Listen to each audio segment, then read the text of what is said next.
नमः सिद्धेभ्यः।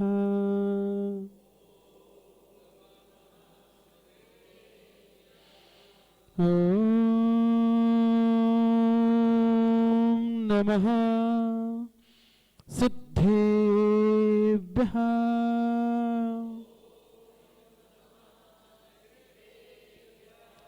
नमो अरिहन्ताणं नमो सिद्धाणं नमो आर्याणं नमो वज्रायाणं नमो लोये सव्यसाहुणं। गुरुभः पान्तु नो नित्यं ज्ञानदर्शननायकः चारित्रार्णवगम्भीरा मोक्षमार्गोपदेशकः। सरस्वती नमस्तुभ्यं वरदे कामरूपिणि विद्यारम्भं करिष्यामि सिद्धिर्भवतु मे सदा। जय बोलिए अनंतानंद सिद्ध परमेष्ठी भगवान की। देवादिदेव के श्री मूलनायक पार्श्वनाथ भगवान की। अंतिम तीर्थंकर शासन नायक महावीर भगवान की। परम पूज्य गणाचार्य विराग सागर जी गुरुदेव की। परम पूज्य चरणाचार्य आचार्य मुनि विनम्र सागर जी गुरुदेव की। अहिंसामय विश्व धर्म की।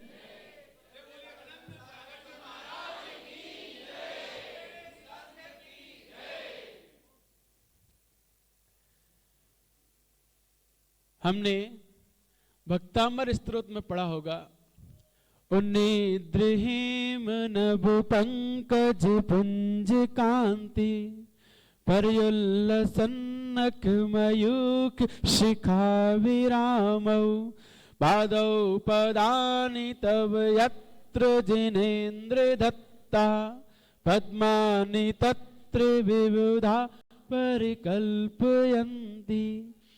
तो यहाँ पर कहा जा रहा है कि जब जिनेन्द्र भगवान विहार करते हैं और विहार करते वक्त उनके चरणों के नीचे देव लोग क्या करते हैं? 225 कमलों की रचना करते हैं। कितने? 225। एक बार में जो कमल लगा दिए दोबारा उनका प्रयोग नहीं करते। ऐसे वो उस प्रकार से देव लोग भगवान की भक्ति किया करते हैं। आप सब लोगों ने भी आज जब आगमन हो रहा है तो क्या करें? हम देव तो है नहीं, हम मनुष्य हैं। तो मनुष्य जो कर सकता है वो हम करने का प्रयास करते हैं। तो वो वहां पर तो देव लोग चरणों के नीचे कमल बिछाते हैं और यहाँ पर हम चरणों के नीचे थाली लगाकर पाद प्रक्षालन करते हैं। तो ये हमारी भक्ति का प्रतीक होता है कि हम कैसे, जब हमारे नगर में गुरु पधारे हो तो हम कैसे अपनी भक्ति प्रकट करें, कैसे हम उनकी आराधना करें, उनकी उपासना करें। तो ये हमारा अंतरंग के जो भाव होते हैं वो दिखलाई देते हैं। क्योंकि साधना साधु किया करते हैं और प्रभावना श्रावक किया करते हैं। तो इस प्रभावना में श्रावक मुख्य हेतु है, क्योंकि साधु तो सिर्फ उसका एक निमित्त मात्र है। वो निमित्त है, करना किसे है? आप सबको।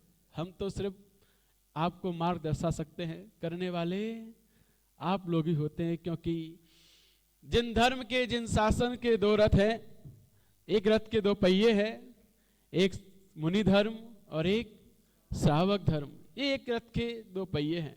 तो जब तक दोनों पहिए सलामत हैं तभी तक जिन धर्म सलामत है, जिन शासन की ध्वजा यूं ही फहराती रहेगी। तो हमें आज जो देखा लगा कि वास्तव में अकोदिया नगरी में जो दूसरा पहिया है श्रावक का, वो अभी जीवित है, बहुत ही सुंदर तरीके से।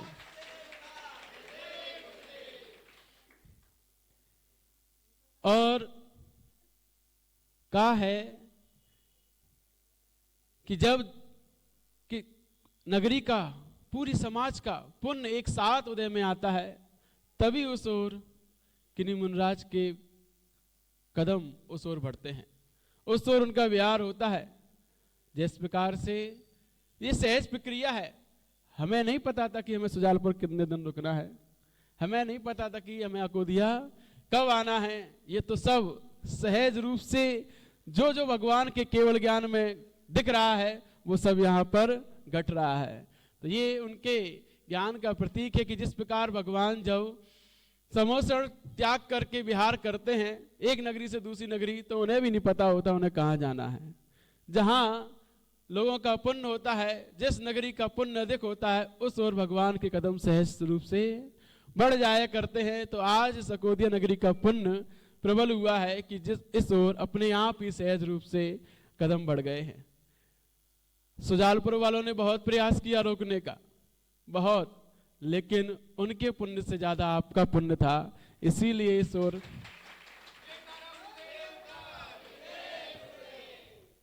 क्योंकि जहां पुण्य की अधिक मात्रा होती है वहीं पर देव शास्त्र गुरु का समागम हुआ करता है। ये सब हमारे पुण्य का ही उदय है। हम पूर्व भाव में ऐसे पुण्य करके आए हैं जिस पुण्य से आज हमें जैन कुल, जिन शासन जो सबसे उत्तम कुल है, उस कुल की प्राप्ति हुई है, देव शास्त्र गुरु का समागम प्राप्त हुआ है।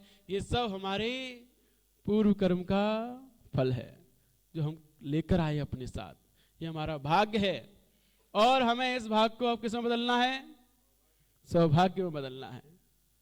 अब हमें अपने अंतरंग की भक्ति को प्रकट करते हुए, अपने अंतरंग के जो परिणाम है उनको निर्मल करते हुए, विशुद्ध बनाते हुए, हमें अधिक से अधिक देव शास्त्र गुरु की भक्ति में संलग्न होना है, क्योंकि उनकी भक्ति ही हमारे भाग्य को सौभाग्य में बदल सकती है और कोई नहीं।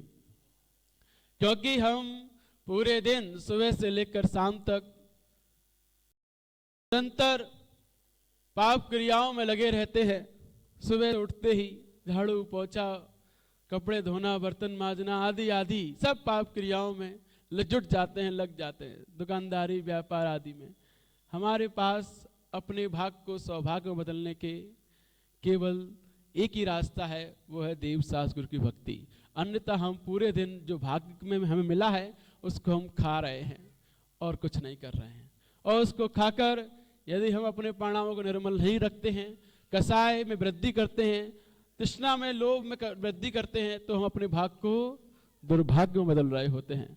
तो जब जब हमारे बीच में देव शास्त्र गुरु का समागम होता है, तब तब हमें ये अवसर मिलता है, हमें ऐसा मौका मिलता है कि हम अपने भाग्य को, जो आज तक हम दुर्भाग्य में परिवर्तित कर रहे थे, अब उसे हम सौभाग्य में बदल सके। तो वो सौभाग्य बदलने का एक ही जरिया है, वो है देव शास्त्र गुरु की निर्मल परिणामों से की गई भक्ति। क्योंकि परिणामों की मुख्यता है, बिना परिणाम निर्मलता आए कहीं भी धर्म की प्राप्ति नहीं होती है। धर्म, सही मायने में धर्म क्या है आप लोगों को पता है कि धर्म किसे कहते हैं? सुबह सुबह अभिषेक करना धर्म है, पूजन करना धर्म है, आहार देना धर्म है, साधु की भैयावृत्ति करना धर्म है, स्वाध्याय करना धर्म है। ये सब धर्म है कि नहीं है? है ना? ये सब धर्म है। ये कुछ भी धर्म नहीं है, ये कुछ भी धर्म नहीं है, ये सब धार्मिक क्रियाएं हैं। क्या है ये? धार्मिक क्रियाएं हैं। धर्म कुछ और ही है जो हमने आज तक समझा ही नहीं है कि धर्म क्या है। हम क्रियाओं में तो उलझे हैं कि ऐसे नहीं ऐसे करो, वैसे नहीं वैसे करो। कोई नया व्यक्ति आता है उसे समझाने में लग जाते हैं, भैया ऐसे नहीं ऐसे, ऐसे नहीं वैसे। तो हम कहाँ उलझे हुए हैं? धार्मिक क्रियाओं में। लेकिन उन धार्मिक क्रियाओं को करते हुए हमें किसकी प्राप्ति करनी है वो आज तक हमने नहीं सोचा, नहीं विचार किया कि हम ये धार्मिक क्रिया कर रहे हैं तो क्यों कर रहे हैं, कारण क्या है, क्यों हम अभिषेक करते हैं, क्यों हम पूजन करते हैं, क्यों हम आहार देते हैं, क्यों हम भैयावृत्ति करते हैं, स्वाध्याय करते हैं, क्यों करते हैं, क्या कारण है? कभी सोचा, विचार किया? बस जैन कुल में जन्म लिया है, जैन कुल में पैदा हुए हैं, तो हमारा दायित्व है कि हम बिना मंदिर के दर्शन किए पानी भी नहीं पीते, रोटी भी नहीं खाते। ये हमारा नियम है, इसलिए हम मंदिर आते हैं। तो किस लिए आ रहे हैं? इसलिए आ रहे हैं कि मंदिर के दर्शन जल्दी से हो जाए, जल्दी से हम कुछ खा पी पाए, अन्यथा नहीं खा पाएंगे, उपवास हो जाएगा, इसलिए आ रहे हैं, इसलिए मंदिर आते हैं क्या। तो ये इसमें भी हमारा स्वार्थ बैठा हुआ कहीं ना कहीं, यदि जबकि हमें समझना होता है कि धर्म क्या है। हम जिनको आज तक धर्म मानते चले आ रहे हैं वो वास्तव में धर्म नहीं है, जो सिर्फ क्या है, क्रियाकांड है क्या। लेकिन हम इस क्रियाकांड का निषेध नहीं कर रहे कि आप सोचो कि हम इस क्रियाकांड का निषेध करें, हम अभिषेक करने का निषेध करें, हम पूजन करने का निषेध करें, हम आहार देने का निषेध करें, भैयावर्ती करने का नहीं, नहीं, किसी भी चीज का निषेध नहीं। लेकिन इस क्रियाकांड को करते हुए, इन क्रियाओं को करते हुए हमें अपने लक्ष्य की ओर ध्यान रखना है कि हमारा लक्ष्य क्या है, हम ये कर क्यों रहे हैं। तो हम इसीलिए कर रहे हैं कि हमारे जीवन में धर्म की प्राप्ति हो। धार्मिक क्रिया इसलिए की जाती है कि हमारे जीवन में धर्म की प्राप्ति हो। तो धर्म क्या है जिसकी हमें प्राप्ति करनी है, वही तो समझना है कि आखिर धर्म क्या है। क्योंकि हम आज तक इन्हीं सबको धर्म मानते आए कि हम धर्म करते हैं, लेकिन अभी समझ में नहीं आया कि धर्म किया नहीं जाता, धर्म तो हो जाता है। धर्म किया नहीं जाता, धर्म हो जाता है। कि तो धार्मिक क्रियाएं जाती हैं और उसमें ही धर्म समाहित होता है, यदि हम उसके लक्ष्य को प्राप्त कर लेते हैं तब। और उसका लक्ष्य क्या है? धर्म किसे कहते हैं? वस्तु स्वभावो धम्मो। जो वस्तु का स्वभाव है वो धर्म है, अर्थात अपने स्वभाव की, वस्तु माने 6 द्रव्य, जीव, पुद्गल, धर्म, अधर्म, आकाश, काल, ये वस्तु हैं। इन सबसे पूरा संसार निर्मित है, पूरा लोक निर्मित है। तो ये 6 द्रव्य वस्तु कहलाती हैं। तब इनके स्वभाव की प्राप्ति, आप कौन हैं? कौन सी वस्तु हैं आप कौन सी वस्तु हैं? जीव द्रव्य, आप जीव वस्तु हैं। तो इस जीव द्रव्य का लक्षण क्या है? इस जीव द्रव्य का स्वरूप, स्वभाव क्या है? क्या है इसका स्वभाव? ज्ञान दर्शन। तो ज्ञान दर्शन में लीनता इसका स्वभाव है। जब हम इस स्वभाव को प्राप्त करते हैं तब हम धर्म रूप होते हैं, तब होते हैं धर्म रूप, तब हमारे अंदर धर्म आता है। उसकी प्राप्ति हमें होती है जब हम अपने स्वभाव रूप में होते हैं तब। आपने इतनी सारी धार्मिक क्रियाएं की, क्या कभी अपने स्वभाव रूप होने के लिए की? क्या कभी अपने स्वभाव रूप हुए? ज्ञान दर्शन रूप अपने आप को कभी देखा, निहारा कि मैं इस संसार से समस्त जो भी घर परिवार व्यापार सबसे दूर, सबसे रहित एक शुद्ध आत्मा हूं जो मात्र ज्ञान दर्शन स्वभावी है, उसको कभी पाया? नहीं पाया। फुर्सत ही नहीं हमारे पास, घर परिवार दुकानदार व्यापार से फुर्सत ही नहीं है, इसीलिए उसके लिए कभी हमने विचार नहीं कर पाया। कोई बात नहीं है, जब जागो तब सवेरा। तो हमें अब समझना है कि धर्म क्या है। तो धर्म वही है जो धार्मिक क्रियाएं करते हुए अपने परिणामों को निर्मल करता है, और क्योंकि बिना परिणाम निर्मल किए कोई भी स्वभाव तक नहीं पहुंच सकता है। तो हमें अभिषेक करते हुए, भगवान का पूजन करते हुए, स्वाध्याय करते हुए, आहार देते हुए एक ही लक्ष्य होना चाहिए। कौन सा लक्ष्य? परिणामों की निर्मलता, परिणामों में विशुद्धि कैसे बने, हमारे परिणामों में विशुद्धि किस प्रकार से और वृद्धि को प्राप्त हो, कैसे हम भगवान के गुणों को पाएं, कैसे हम उनसे अनुराग करें, कैसे प्रेम उनसे बढ़े। हम आज तक रागियों से प्रेम करते आए हैं, कैसे वीतरागियों से प्रेम कर पाएं, कैसे उनसे अनुराग बढ़ा पाएं। ये जब जब हमारे मन में विचार आते हैं तब तब हमारे परिणाम निर्मल होते हैं। अन्यथा हम मंदिर में बैठकर भी घर की सोचा करते हैं कि घर जाना है, जल्दी से कर लो, माँ बनाना है, रोटी पानी बनानी है। तो यहाँ पर बैठकर भी घर के विचार होते हैं, यहाँ बैठकर भी दुकान के विचार होते, जल्दी कर लो, दुकान खोलने जाना है। तो हम यहाँ पर आते तो है, लेकिन लक्ष्य की ओर हमारी कोई निगाह नहीं है कि हम अभिषेक, पूजन, भगवान का वंदन क्यों कर रहे हैं, क्या उद्देश्य है इसका। तो यही एक कारण है कि हमें जैन कुल कईयों बार मिला है, जिन धर्म कईयों बार हमने प्राप्त किया है, लेकिन आज तक हम इस संसार में भटक रहे हैं। उसका एक ही मुख्य कारण यही है कि हमारा लक्ष्य की ओर कभी ध्यान नहीं गया कि लक्ष्य हमारा क्या है। हमारा लक्ष्य हमारे स्वभाव की प्राप्ति करना है, हमारा लक्ष्य हमारे परिणामों की निर्मलता है, विशुद्धि है, उसकी ओर हमने कभी ध्यान नहीं दिया। हम धार्मिक क्रियाएं तो करते रहे, लेकिन उस क्रियाओं को करने का जो फल है, उस फल की प्राप्ति की ओर कभी ध्यान नहीं दिया, लक्ष्य पर ध्यान नहीं दिया। इस कारण से आज तक संसार में भटक रहे हैं। अनादिकाल से लेकर आज तक ऐसा नहीं है कि आप पहली बार जैन बने हो, कईयों बार बन चुके हो, लेकिन क्यों मुक्ति नहीं हुई? देव सात गुरु के समागम कईयों बार मिल चुका है, वीतराग स्वरूप कईयों बार निहार चुके हो, लेकिन क्यों संसार में पड़े हुए हैं? क्यों इस पंचम काल में जन्म लेना पड़ा? बस यही कारण रहा कि सब कुछ मिलने के बावजूद भी उसके स्वरूप को नहीं पा पाया, हमने आत्म स्वरूप को नहीं देख पाया, परिणामों में निर्मलता नहीं कर पाई, विशुद्धि नहीं बना पाई, भक्ति नहीं प्रकट कर पाई, और बिना भक्ति के मुक्ति नहीं होती है।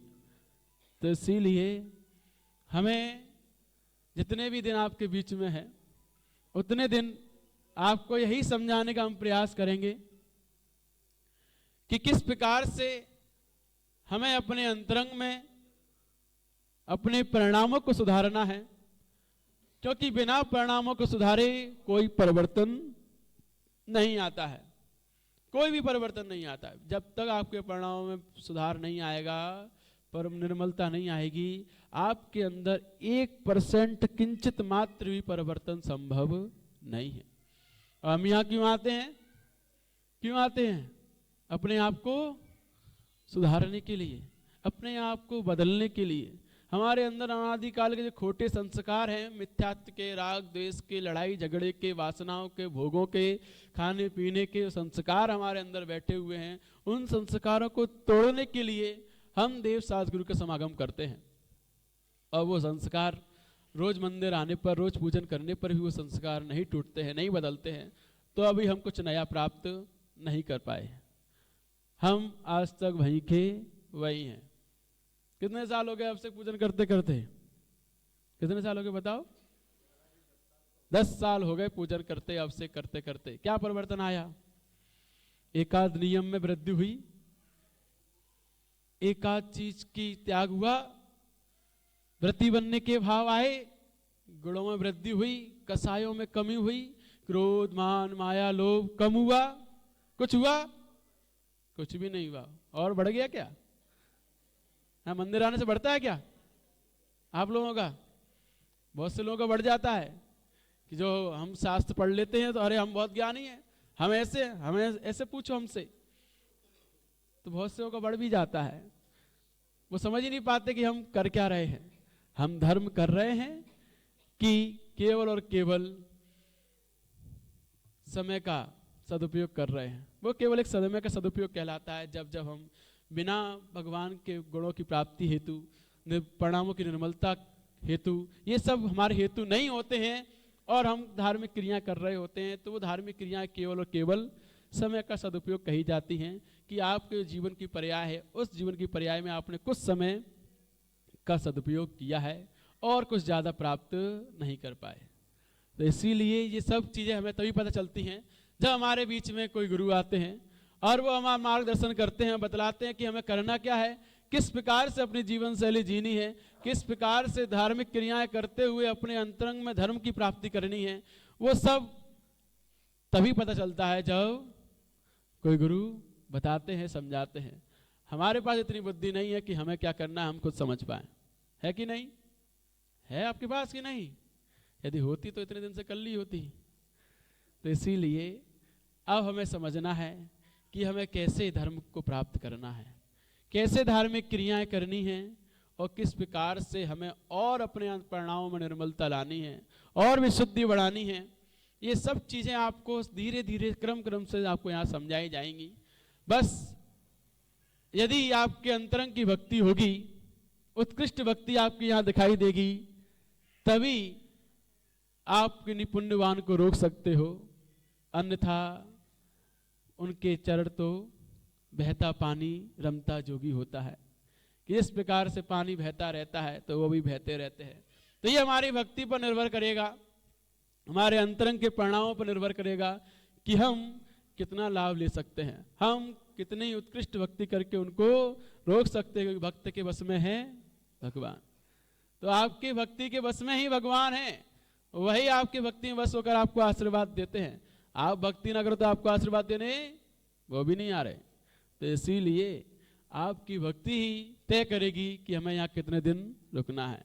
तो आपकी भक्ति बढ़ाओ और अपने अंदर पिपासा जगाओ उस जिनवाणी को सुनने की, उस जिनवाणी का रसपान करने की, जिस जिनवाणी के रसपान करने से हमारे भव नष्ट हो जाते हैं, आने वाले दिन हमारे सुगम और सरल हो जाते हैं, उत्तम हो जाते हैं। तो ऐसी जिनवाणी जो कोई भी उसका रसपान करता है वो व्यक्ति वास्तव में उत्तम और श्रेष्ठ कहा जाता है। क्योंकि कहा है शेरनी का दूध किस में टिकता है? सोने के पात्र में। तो वैसे ही ये जिनवाणी, जिनेंद्र भगवान की वाणी उसी को सुहाती है जिसका ये सोने का है, क्वालिटी का है। और जिसका बेकार है, लोकल है, उसके दिमाग में जिनवाणी टिकती भी नहीं है और उसे सुहाती भी नहीं है। तो आप लोगों को सोचना है कि हमारा ये दिमाग किसका है, सोने का है या लोहे का है, वो भी जंग लगा हुआ है, कैसा है। तो इस प्रकार हमें अपने आप को जैसा भी हो, आपका दिमाग कैसा भी हो, उससे हमें कोई मतलब नहीं है, लेकिन आपको अब यहाँ बनाना सोने का है। किसका बनाना है? सोने का बनाना है। क्योंकि आप जब सोने का बनाओगे तभी आपके अंतरंग में वो जिनवाणी टिक पाएगी और उसको टिकने पर ही आप अपने जीवन में कुछ परिवर्तन ला पाओगे। और बिना परिवर्तन लाए आपका ये मनुष्य भाव कोई भी सार्थकता को प्राप्त नहीं होगा। तो हमें इस मनुष्य भाव को सार्थक करना है, क्योंकि ये मनुष्य भाव बहुत दुर्लभता से मिलता है।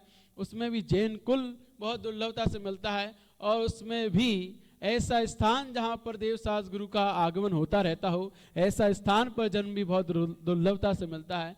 तो ये सब चीज़ें हमें सब सहजता से प्राप्त हो चुकी हैं हमारे पूर्व पुण्य के उदय से। तो अब हमें उस पुण्य को भुनाना है और उससे कुछ नया अपने जीवन में ग्रहण करना है, कुछ नया अपनाना है, तभी इस जीवन की सार्थकता है। अन्यथा ये जीवन भी यूं ही निकल रहा है जैसे अनादिकाल से आज तक निकलते गए, और ये भी यूं ही निकल जाएगा, आप कुछ भी नहीं कर पाओगे। ये जीवन भी जिस प्रकार से कहा है कि पशु लोग भी इस धरती पर जन्म लेते हैं और वो जन्म लेकर बड़े होते हैं, माता पिता उन्हें पालते पोसते उनको बड़ा करते हैं, फिर उसके बड़े होने के पश्चात वो भी अपने बच्चों को जन्म देते हैं और वो भी अपने बच्चों को पालते पोसते हैं और उनके रहने के लिए आशियाना वो भी बना लेते हैं। सांप वो क्या कहते हैं, सुंदर अपने रहने के लिए बिल बना लेता है, चिड़िया अपने रहने के लिए घोंसला बना लेती है, शेर गुफा बना लेते हैं। हर कोई जीव अपने रहने के लिए अपना आशियाना बना लेता है। हमने भी अपने यहाँ पर आके क्या किया, हमने भी आकर जन्म लिया, बड़े हुए और बड़े होकर हमने भी अपने एक आशियाना बनाया, रहने की अब स्थान बनाया, शादी की, बच्चे पैदा किए, उनको बड़ा किया और अंत में चले जाएंगे। आपने भी वही किया, पशुओं ने भी वही किया। आप में उनमें अंतर क्या है? वो उन्होंने भी यही किया, आए, जन्म लिया, बड़े हुए, बच्चों को पैदा किया, बच्चों को पाला पोसा, उनको बड़ा किया, रहने के लिए घर में मकान बनाया और अंत में वो भी चले गए, आप भी चले गए। अंतर क्या है आप में उनमें? क्या अंतर है? कोई अंतर है कि नहीं? अरे है, एक अंतर है कि वो जंगल में रहने वाले जानवर और हम शहरों में रहने वाले। तो हम, ये अंतर है, बस इतना सा ही है। यदि हम अपने आप में कोई परिवर्तन नहीं ला पाएंगे तो हम शहरों में रहने वाले हैं, वो जंगल में रहने वाले से इतना सा ही अंतर है। हमारा जीवन भी वैसा ही है जैसा वो जी रहे हैं, लेकिन हमारे पास एक उनसे बढ़कर क्वालिटी है, वो है हमारा दिमाग। उनके पास वो दिमाग नहीं है, हमारे पास ऐसा दिमाग है कि हम उस मस्तिष्क में उस जिनवाणी को धारण करके, उस जिनवाणी का रसपान करके अपने जीवन में परिवर्तन ला सकते हैं। अपने आप को योग्य और उत्कृष्ट साधना के द्वारा हम इस जीवन को सार्थक कर सकते हैं। तो वो आपके जीवन में समय आ गया है, उस हमें समझना है कि किस प्रकार से अपने जीवन को और उत्तम ऊंचाइयों तक ले जाना है, कैसे इस मनुष्य को सार्थक करना है, किस प्रकार से अपने जीवन को जीते हुए धर्म को प्राप्त करना है। ये सब बातें समय समय पर आपको यहाँ समझाई जाएंगी। आज के लिए इतना ही काफ़ी है। तो हम तो इतना कह रहे हैं कि रोज आपको अपने अंतरंग की भक्ति को बढ़ाना है और यहाँ पर जिनवाणी को सुनने के लिए बैठना है, मौजूद होना है। तभी आप अपने जीवन में धर्म की प्राप्ति कर सकते हो। क्योंकि आज तक नहीं कर पाई और यहाँ दोबारा नहीं आए तो आज आगे भी नहीं कर पाओगे। हमें पता है, जैसे ढर्रे पे चल रहे हो वही ढर्रे पे चलते रहोगे। रूढ़िवादिता जो देखा देखी करते आ रहे हो वही देखा देखी करते रहोगे, कुछ नया आपके जीवन में आने वाला नहीं है। तो लेकिन बिना जीवन में नया आए कुछ भी आपके जीवन में उपलब्धि भी होने वाली नहीं है। तो इसीलिए उपलब्धि हमें करनी है अपने जीवन की कि इस मनुष्य भाव को पाकर हम कुछ अपने जीवन में कुछ न ऐसा उपलब्ध कर जाएं कि आने वाली दुनिया, आने वाली सदियां हमें याद रखें। कुछ ऐसा अपने जीवन में हम उपलब्धि को प्राप्त कर जाएं। तो उसके लिए कुछ परिवर्तन लाना आवश्यक होता है और वो परिवर्तन एक का माध्यम केवल एक ही है, वो है जिनेंद्र भगवान की वाणी। उनकी वाणी का जो रसपान करता है, उनको ग्रहण करता है, उस वाणी से ही अपने जीवन में जो परिवर्तन आता है, उस परिवर्तन से सदियों तक उन व्यक्तियों को याद किया जाता है।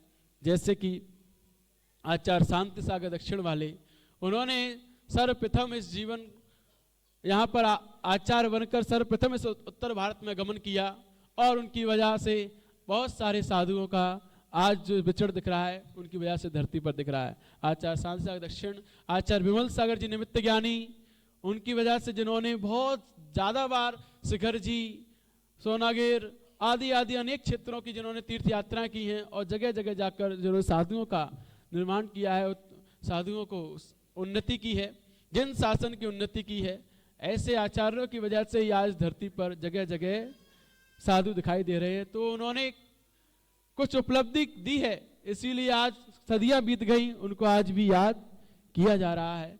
तो ऐसे ही हम भी कुछ ऐसे काम कर जाएं जिससे कि सदियां बीत जाएं फिर भी हमें याद रखा जाए। तो वो कुछ जिनेंद्र भगवान की वाणी ही हमारे अंदर वो उपलब्धि दिला सकती है जो उपलब्धि अन्य कोई चीज दिला नहीं सकती। तो इसके लिए हमें निरंतर तत्पर रहना है, अपने अंदर उल्लास उमंग पैदा करनी है, अपने अंदर प्यास पैदा करनी है, क्योंकि बिना प्यास के कोई भी उस रसपान को पी नहीं सकता, ग्रहण नहीं कर सकता है। तो इसीलिए अपने अंदर उस जिनेंद्र भगवान वाणी के प्रति प्यास पैदा करो, लगन पैदा करो, उत्साह पैदा करो, तभी जाकर वो आपके मस्तिष्क को सोने का पात्र बना पाएगी और आप उसे ग्रहण कर पाओगे। तो ये हमारे जीवन में जो अवसर आया है, मौका आया, ऐसे किसी को चूकना नहीं है। सुबह प्रवचन, दोपहर में स्वाध्याय कार्तिकेय अनुपेक्षा जिसमें 12 भावनाओं का विवेचन है। तो अभी बोधि दुर्लभ भावना चल रही है कि किस प्रकार से ज्ञान जो दुर्लभता से प्राप्त होता है वो कैसे प्राप्त होता है, कितना कितना दुर्लभ है, वो सब चल रहा है उस बोधि दुर्लभ भावना में। उसके पश्चात शाम को शंका समाधान और गुरु भक्ति, ये 3 चीज। और सुबह सुबह युवाओं के लिए विशेषकर निहारचर्या से लौटने के पश्चात युवाओं के लिए एक विशेष मोटिवेशन क्लास लगाई जाती है। तो उसमें भी स्वाध्याय जो होता है सुबह का, उसमें भी युवा लोग अधिक से अधिक आएँ जिससे कि अपने जीवन के मर्म को समझ सकें, क्योंकि दिन भर दुकानदारी में लगे रहते हैं। इसीलिए सुबह सुबह उनके लिए विशेष रूप से वो क्लास है। तो ये सब चीज़ें आपको जितना भी मिला है, जितना भी आपको मिल रहा है उतना लेने का प्रयास करें, क्योंकि क्या पता ये पंछी कब उड़ जाए, कोई भरोसा नहीं है। तो इसीलिए अपने जीवन में निरंतर भक्ति को बढ़ाते हुए, उल्लास उमंग को बढ़ाते हुए अपने गुणों में वृद्धि करने का प्रयास करें। ऐसे आपके गुणों में वृद्धि हो, धर्म की प्राप्ति हो, सबके लिए आशीर्वाद। जी बोलिए परम पूज्य आचार्य गुरुवर श्री विनम्र सागर जी गुरुदेव की।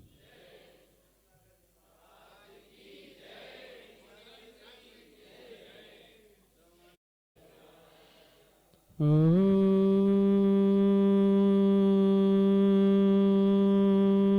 नमः सिद्धेभ्यः।